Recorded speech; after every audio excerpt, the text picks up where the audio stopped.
Bureau, and welcome to week 2 of our General Assembly updates. Governmental Relations staff have been quite busy this week monitoring committee hearings and setting up senatorial appointments for Legislative Day. Information about that should be hitting your inboxes soon. There have been a lot of movement on several bills of interest to Farm Bureau this week. Jake, can you update us? Yes, committees have started meeting this week and have begun deliberations on topics that will impact a lot of Virginians.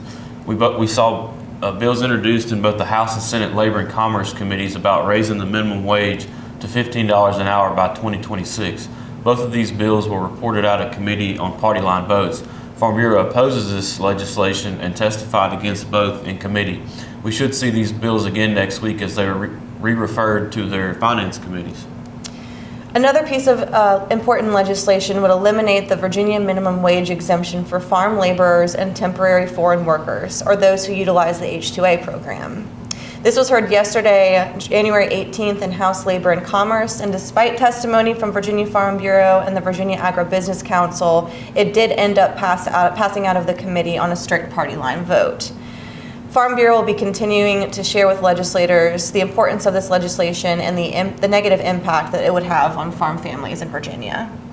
Additionally, we saw House Bill 198 introduced by Delegate Krizik that would direct the Department of Energy to look at the potential benefits and incentives we could provide for solar use on commercial, residential, brownfields, government agency rooftops, parking lots, and other applications.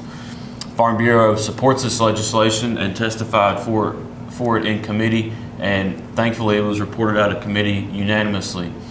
Solar has certainly been a hot topic this session, and I expect we'll see more of that as we move forward. Amendments were introduced by House and Senate members to amend the governor's budget for the next biennium. They dropped this week as well, and there are certainly plenty to look at.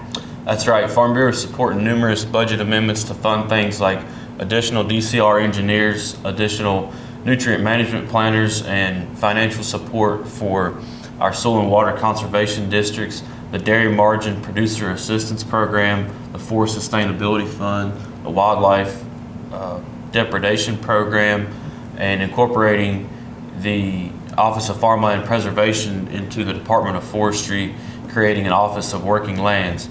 There's also support for studying how we can address the shortage of large animal vets across Virginia. For a breakdown of